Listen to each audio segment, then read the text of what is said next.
Ça a démarré jeune, pas ici. Je ne suis pas originaire de la région, donc je suis originaire du nord de la France. J'ai découvert la course à pied là-haut. Je l'ai pratiquée là-haut également. Oui, je dis là-haut parce que c'est là-haut. Et donc après, je suis descendu donc, sur la Côte d'Azur dans les années 80. Et là, j'ai découvert la course à pied au travers d'un club qui s'appelait à l'époque l'Athletic Club de Valbonne. Voilà, j'ai pratiqué. Et puis, pour moi, la course à pied ne pouvait pas se pratiquer sans comprendre le mécanisme d'entraînement. Et donc, j'étais très souvent frustré, et d'où mon désir d'apprendre, de suivre une formation d'entraîneur. Voilà. Je suis entraîneur fédéral d'athlétisme. J'ai entraîné durant une petite dizaine d'années. Maintenant, je suis un vieux coureur.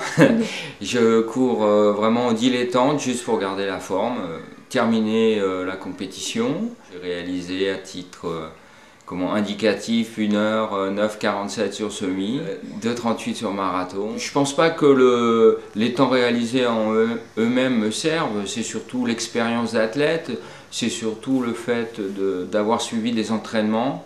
Je pense qu'il n'est pas forcément nécessaire d'avoir été un athlète d'un certain niveau pour réussir à entraîner correctement d'autres personnes. Il faut s'être entraîné soi-même, oui. Après, la course à pied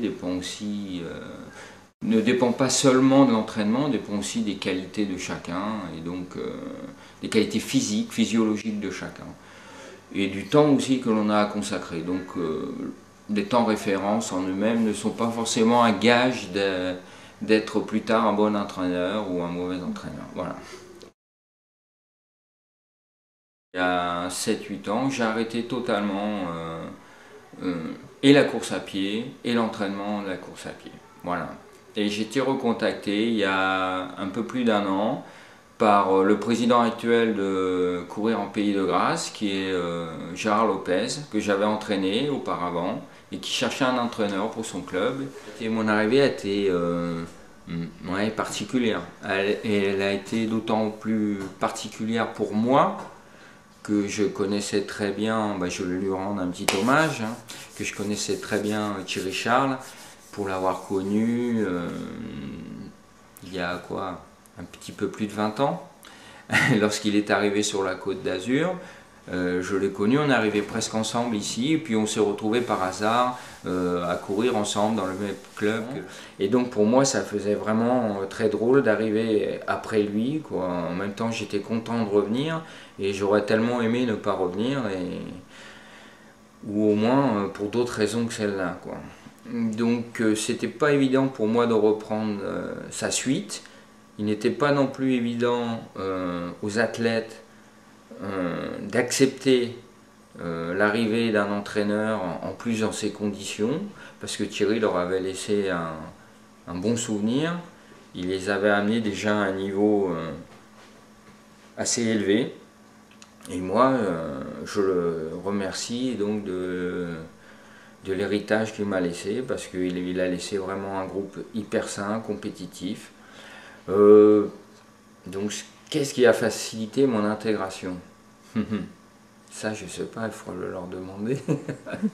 C'est eux les plus à même de le dire. Non, je pense que ce qui a facilité mon intégration, c'est surtout l'état d'esprit du groupe, quoi. Voilà, l'état d'esprit du club et l'état d'esprit du groupe.